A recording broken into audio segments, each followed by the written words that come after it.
put a halter on Sunny, and that was her first like clue to be like, what's happening? Like she was already on like, why would you why would you put this face thing on me?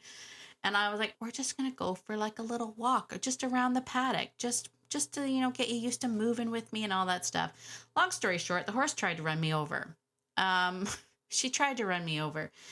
And not going to lie, this is where this is where the story meets the lesson, if you will, because I'm going to have to give a shout out to my mentor, Nelson, who was the first person who taught me about something called the FUD Factor. FUD, FUD Factor. Ah, yes, the horse that tried to kill me yesterday. This story's still fresh and raw, but I figured let's just share it with my friend. Are you ready for this one? Buckle in, friend. It's gonna be a goodie. Let's get into it. Ready to have a calm and peaceful life with your dog without the stress of those fear-based behaviors? Hi, I'm Tracy, and I've been there, overwhelmed by all the conflicting dog training advice and unsure of what to do next. But now I help dog lovers like you simplify your life with your dog by building confidence naturally, fostering trust, and addressing those fear-based challenges. So, if you're ready, stop chopping those chicken wieners and let's get to it. Well, hello, my dog-loving friend. It's Tracy. Welcome to Beyond Obedience, the podcast. I'm going to start out with a big sigh. Oh, sigh. Yes, I am. I feel as though my body has been yanked off its feet by a 1,200-pound animal. Oh, wait. That did happen to me. That did happen. Settle in. We're going to be talking about my day. My day. Before I get into it, though, welcome. Welcome, friends. Welcome. If you're new to the Beyond Obedience podcast, thank you very much for joining me. Super glad that you are here today. You're going to find out here on the Beyond Obedience podcast that I share it all. The good, the bad, the ugly, the painful outcomes of my life. And today I am going to share that with you. Little backstory. So I have horses. I recently lost my beloved almost 30-year-old horse, Flame, and as a result, my other horses are still feeling it. They're feeling it, and I had to book the farrier to come in. I had to book the farrier to come in because, if I'm being real, I worked myself up into an absolute tizzy because Magic wasn't standing properly, and I thought, he's probably has laminitis and it's probably too far gone. Like you know what you do. Like, are you like me? Do you like worst case scenario yourself into a tizzy? I worst case scenarioed myself into an absolute tizzy. So I got a hold of a farrier and I was like, could you come out, and a super shout out to Dylan, who is my hero. But anyway, I made the call and he was like, yep, you know what? I'll come out tomorrow. And I was like, thank you so much. And so, tomorrow is now today. I will let you know. I will let you know to get so in case you're worried. I, of course, worried for no reason. So I am breathing a sigh of relief because Magic's feet are fine and everything's fine. He doesn't have laminitis. Doesn't have. I vet MD'd my my horse's symptoms and made it to be like the worst case scenario. Anyway. So I will skip to the good news. The good news first is that Magic is fine. Thank you very much. I feel much better. I think still sort of grieving the loss of Flame, and I was just like, I can't handle another horse.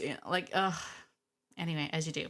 But so yesterday, after I got the phone call from the farrier saying that he would be able to make it in today, I was like, you know what? Honestly, I haven't really done much with Sunny. Sunny is a chestnut mare, and a thoroughbred. Horse people already. If you're a horse person, you're already cringing. I know, she's a red-headed thoroughbred. And so with very little training, um, because I'm beyond obedience for horses as well. It just, you know what? Anyway, let me get into the story. So I thought it would be a good idea if maybe I get her used to being handled a little bit more, right? Because I was like, if the fairy's going to come out and check magic, I might as well get all their feet done. Anyway, so I put a halter on Sunny, and that was her first like clue to be like, what's happening? Like she was already on like, why would you put up, why would you put this face thing on me? And I was like, we're just going to go for like a little walk or just around the paddock, just to, get you used to moving with me and all that stuff. Long story short, the horse tried to run me over. She tried to run me over. And not gonna lie, this is where this is where the story meets the lesson, if you will, because I'm gonna have to give a shout out to my mentor Nelson, who was the first person that taught me about something called the FUD Factor. FUD, FUD Factor. Have you heard of this? FUD, the FUD Factor. And FUD stands for, F is for fear, U is for uncertainty, and D is for doubt. And he talks a lot about how the FUD factor can block, if you will, our leadership. Those things that creep into our subconscious, they creep into our thoughts, and it affects how we show up. And that's exactly what happened to me last night. I'm not gonna lie, I got a little scared. I got scared because Sunny is not a small horse, she's a big horse, and she is, and if you've been following along for a while, I will also, there's so much juiciness in this story, so many takeaways in the story. So if you have been following me for a while, and if you've taken the doganality quiz, if you haven't taken the doganality quiz, you can go to beyondobedience.ca/quiz. You can take that quiz totally free. You're going to get lots of information about your dog's doganality. But if you didn't know, that doganality framework is based off of the Pirelli natural horsemanship horsenality. That's where I first learned these concepts. And then I adapted it to be dogs, adapted it for dogs. So if you're playing along and you know your dog's doganality and you've been receiving the emails, you might like to know that Sunny is a right-brained extrovert of a horse. Right brain meaning it's her instinctual brain. That's her fight, flight, avoidance, boltiness. Extrovert meaning she likes to move her feet. So when Sunny gets uncomfortable in any way, shape, or form, her operandi modus, or whatever you call that, what is it? I was trying to be Latin. Operandi, whatever. Anyway, her go-to is to run. And she will try to literally jump in your lap as the human. She's like, you will protect me. And she will literally try to jump in your lap. And so that is exactly what happened to me. I was walking her around, and at first it was okay, but she was getting just really edgy with me. Like she was literally leaning into me, and I mean leaning hard into me. And I was like, no, like you can go over there. Like you're fine over there. And all of a sudden she panicked and she tried to run into me. I kind of got out of the way. She came right at me, and not proud of this, but in defense of myself and my body, I flung my hands up to kind of be like, get out of here, to kind of shoo her. My right hand caught her underneath the chin as I was trying to wave my hands to get her to back up. And that contact made her rear up and then freaking run. And I'm just holding her with a regular line, a regular what would that be? It's got to be more than 6 feet. Maybe it's 8 feet. The horse leads. I don't know. Anyway, that yanked me and I didn't let go that time. That's one of my biggest downfalls, is just not letting go. As a sidebar, I remember trying to learn how to water ski when I was a kid, and I was the kid that like literally drank so much lake water because when I would fall, I wouldn't let go of the rope and I would just be pulled behind a boat going, oh, anyway, there's a visual for you. Anyway, so I didn't let go. I kind of got her, like, I was like, okay, everybody calm down. And did she not come at me again? Like, just full, like, not, I should point out, she's not coming at me like angry. She was coming at me like frantic. Like she thought she was going to die. So her way of dealing with that was running at me. And so I kind of jumped out of the way. I was trying to calm her down. She ended up running past me and I lost my balance. She literally yanked me off my feet. So I fell like face first into the mud. It's very muddy right now. And then as I was trying to get up, she turned around. She came running at me again. And so...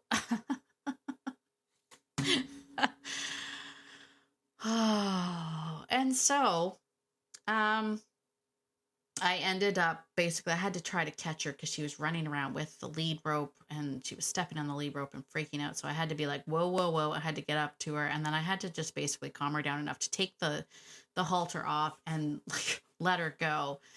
The long and the short of it is, oh my gosh, I could barely move today. Could barely move today.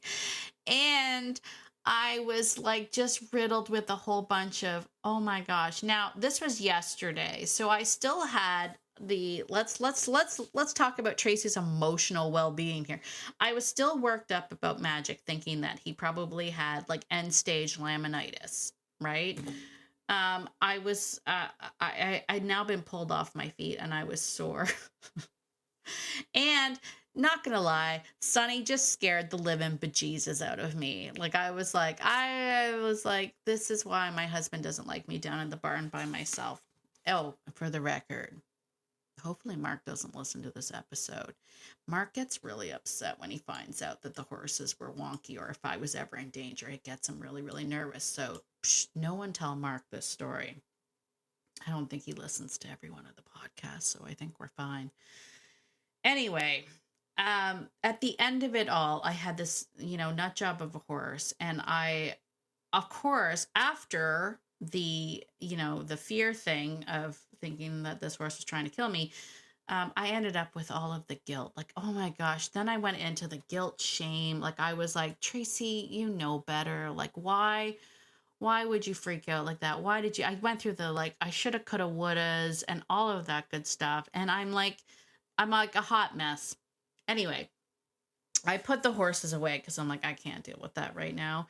And then, fast forward to today, Sonny was still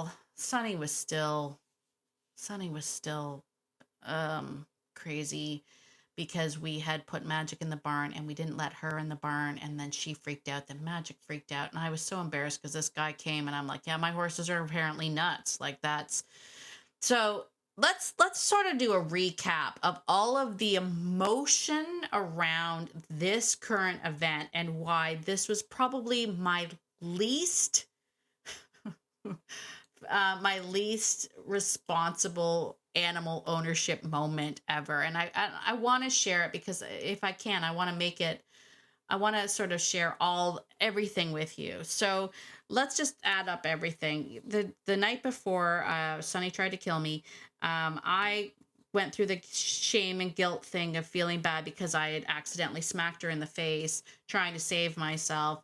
I was worried about Magic's feet, thinking that it was the end of days for him, still grieving the loss of a horse. I mean, it was literally the perfect storm or a recipe for disaster. Am I right? And so here I am with the farrier. He comes in. We have to try to figure out a way to calm Magic down because Sunny's freaking out outside of the barn and that Magic was freaking out. And we ended up sort of jimmy rigging this system where Sunny's head could sort of come into the barn, but she couldn't get in. It was a thing. It was an event. I thought this guy was going to leave. I'm like, please don't leave. Like, please help me. I'm almost embarrassed to tell this story. I'm like, please don't leave. Like, I need somebody to look at his feet. Like, I was surefire. Anyway, so the long and the short of it is this guy was incredible. He was very patient with Magic, even though Magic kicked his knife across the barn floor and kicked over the stand, and and not his fault. Like, he was like, it's not his fault. He actually has some muscle issues in his legs. It wasn't his feet. Like, it was some muscle issues. And he said he might have some arthritis because he's 20, blah, blah, blah. This story is getting really long, but I wanted to share it just because, at the end of it, when he was done with Magic and Sunny had literally worked herself up into an absolute sweat because she was outside and he was in, I turned to him and I said, listen, I know that you had come out to do like both the horses, but I just don't have it in me today to hold her. Like, I'm going to be flat out honest with you. I can't do it. I'm hurt from yesterday. I am relieved that Magic is okay, but also I can't do it. I just can't do it. At that moment right there, that moment of honesty was the most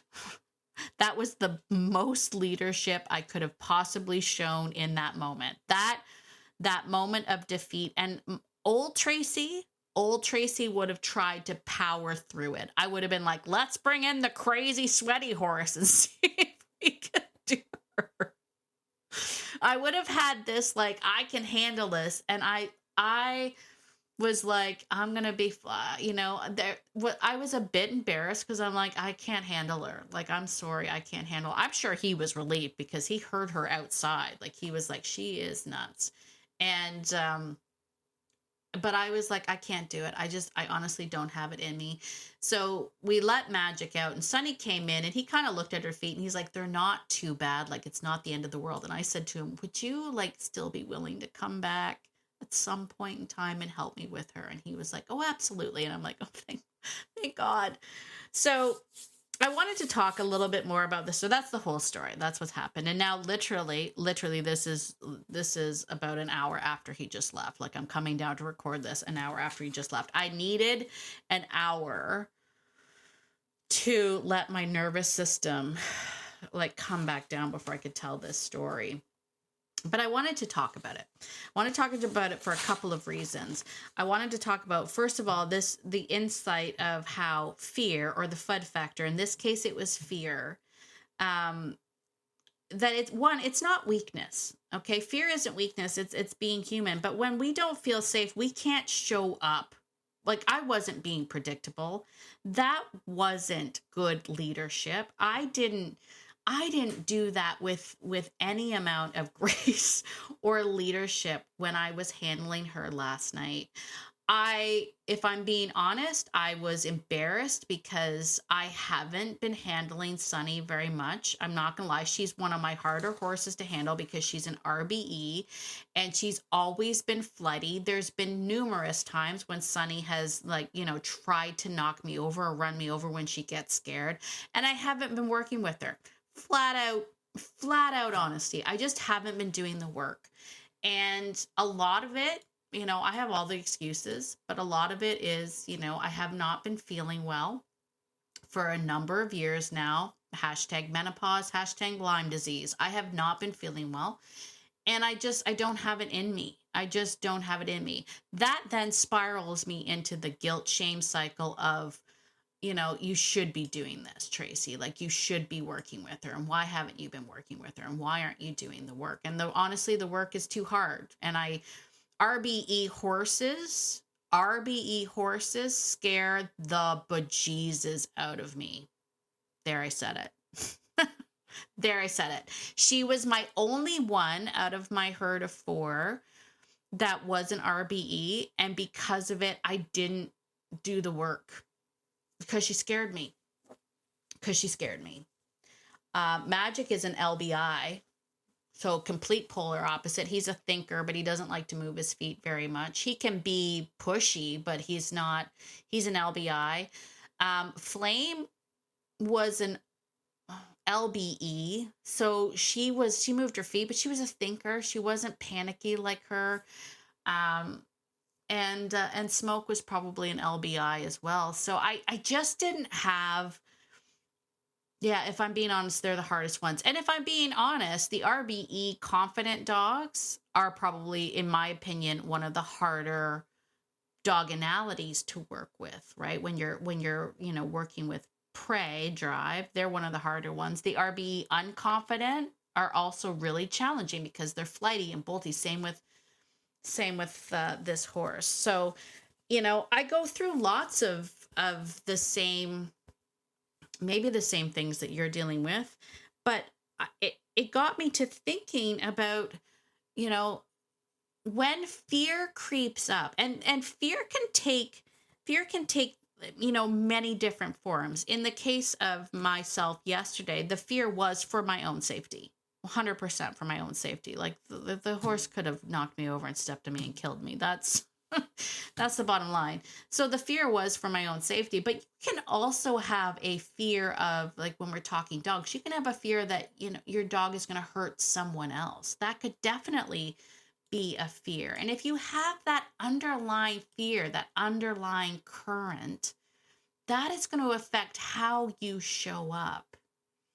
And I know, as someone who struggles with the guilt and the shame, many of us do, but ladies in particular, we deal with the guilt and shame. I know there's many of you that out there that if you had a dog that, let's say, is what we would call a power breed or whatnot, and you have a little bit of fear of that dog or what that dog can do, then maybe your inner critic is saying things like, well, why did you get this dog if you can't handle it?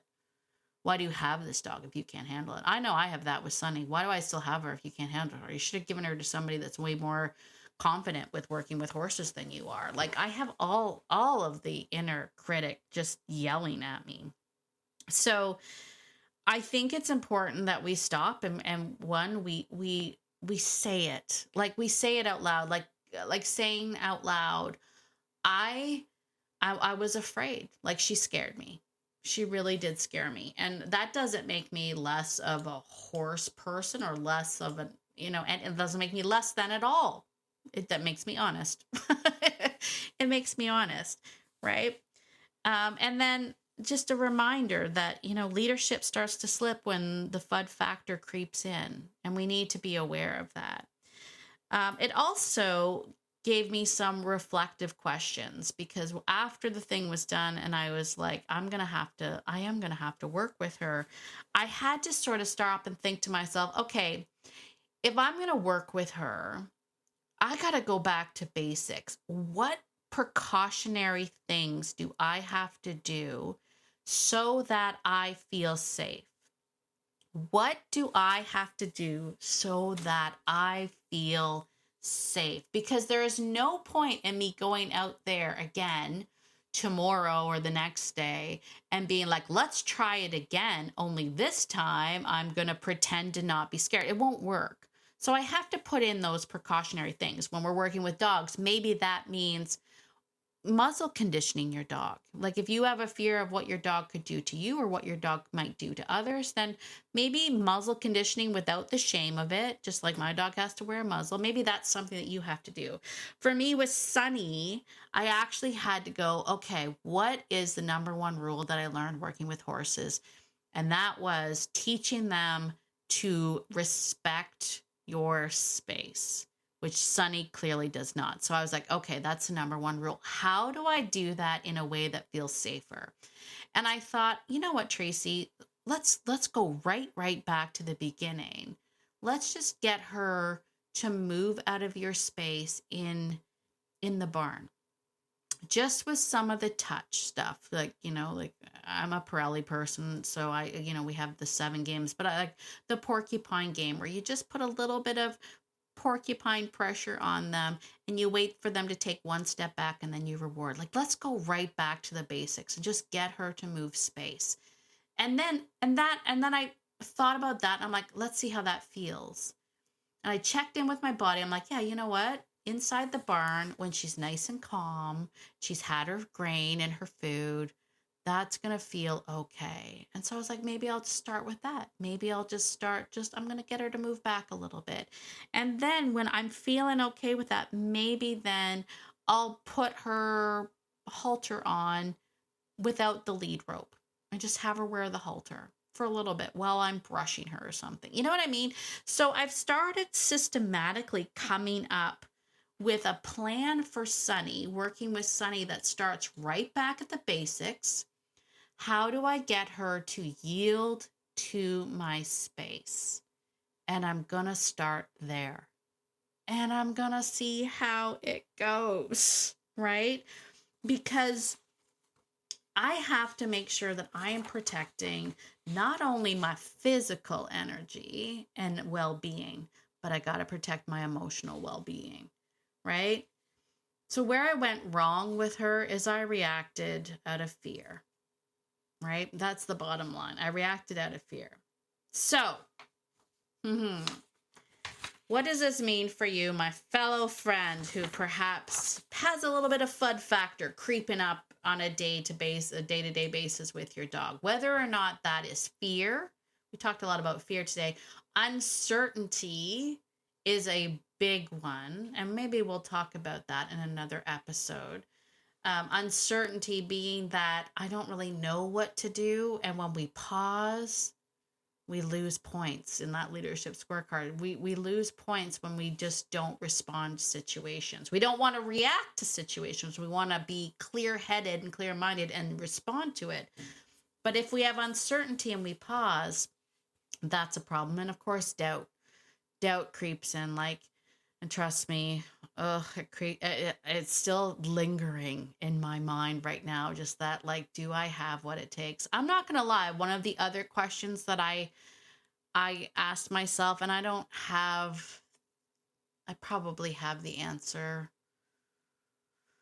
You know what? I probably have the answer. I just don't want to admit it. But one of the other questions I asked myself was, am I physically able to do this right now?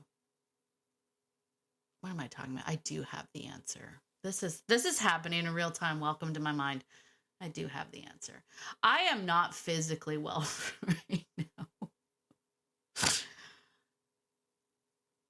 And now I'm pausing because that actually, this hurts a little bit. But, I think there's part of me that's like, I'm not physically capable, or I'm not physically able right now. It doesn't change the fact that I'm still going to do some of the getting her to move out of my space. But maybe this is a moment where I have to reach out and ask for some help. Just because of everything that I'm going through physically right now. And I have literally chronic full body pain. So, getting older sucks. Anyway, sorry. Welcome to my brain. I'm not kidding. Maybe I should have taken more than an hour after the farrier left to kind of think this podcast episode through. But you want to know something? This is just me thinking out loud. We're friends. You and I are friends. We're just thinking out loud. Yeah, there's some other things I have to think about there for sure. Because I tell you, I am not as young as I used to be, and I'm still. Listen, friend, I'm gonna let you off of this. This mind warp that we're going through together. Let's bring this all in. Let's recap everything that I've gone through. So again, let's talk about the FUD factor, fear, uncertainty, and doubt, and how it creeps in and it wrecks your leadership. How the first step is to recognize that it's there. That is the absolute first step. I want you to know that fear isn't weakness. Being afraid isn't weakness. But again, fear isn't weakness. It is part of survival. If it's anything that I talk about inside the fearless framework is this idea that one, fear is part of survival. And we don't want to train our dogs, just like we don't want to train our dogs to not be fearful. That's not the goal when we're working with fearful dogs. We're training them to trust us. That's different, right? It's the exact same thing with us. So when we find ourselves in a moment of fear, if we're fearing our dog's reactions or we're fearing what our dog might do with us, if we have that fear, we need to address it. We need to stop and we need to say, okay, do I trust myself to handle my dog in every situation? And what's the one thing I can do to make myself feel safer? Those are hard questions. Do I trust myself to handle my dog in every situation? And what's the one thing I can do to make myself feel safer with this? Maybe that means a different equipment, right? If you have a dog that pulls you off your feet, maybe it's different equipment. Maybe it's reaching out to a trainer that will give you other options to help your leverage with your dog. Maybe it is muzzle conditioning your dog so that you feel better that your dog won't be able to do any damage should they pull you off your feet and get away. I don't know. Whatever it is, but you can determine all of those things. But do you trust yourself to handle your dog?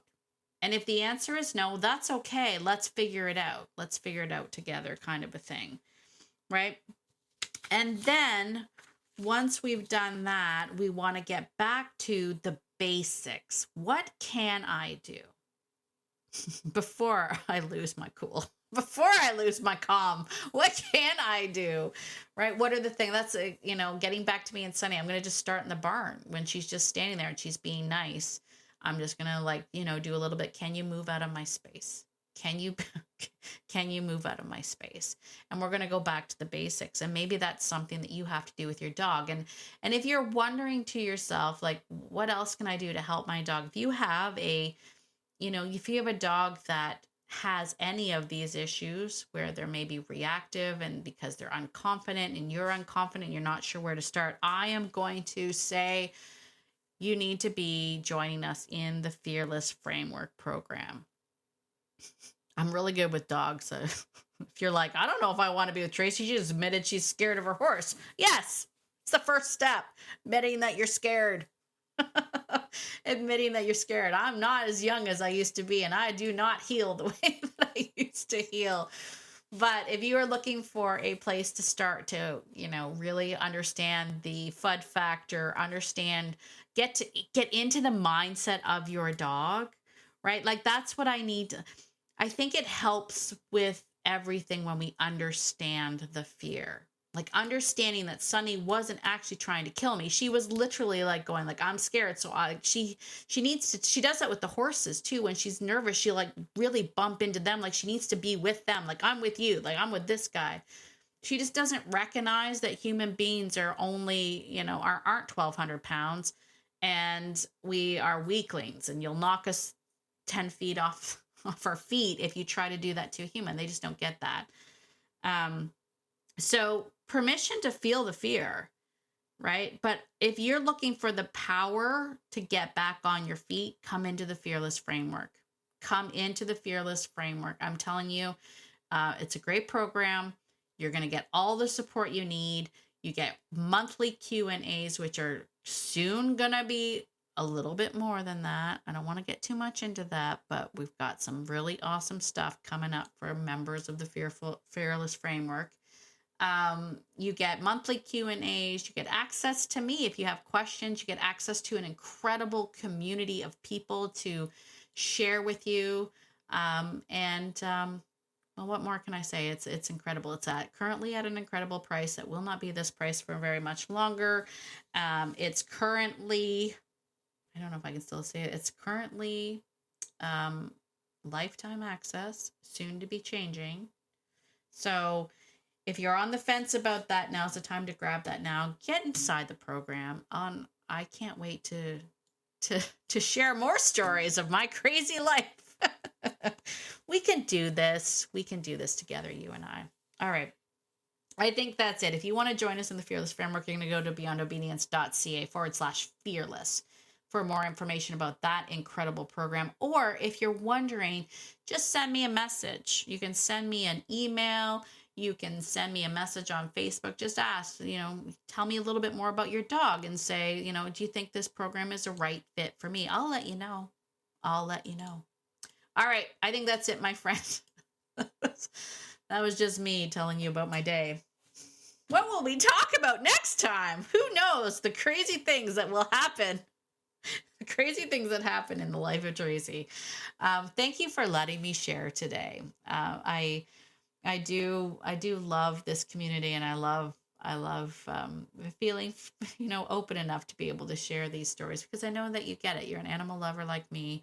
I know that you get it. So listen, if you enjoyed this episode, can you do me a favor and just, if you're on Apple, just scroll down, hit those 5 stars, and then hit the write a review. Write a review and just say what you enjoyed about it. If you learned something, let me know. It really does help to push this podcast out to more and more dog lovers like you and I.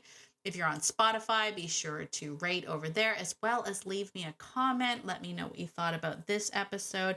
If you're someone that has a dog that you aren't feeling quite as comfortable with, or you might have a little bit of that FUD factor creeping in, reach out, come into the free Facebook group, tell me about it over there, send me a message. Know that I'm always here for you. And as always, my friend, get out there today and be the person that your dog thinks you are, because your dog thinks that you're amazing. And so do I. Have a fantastic day, and I will see you in the next episode. Bye for now.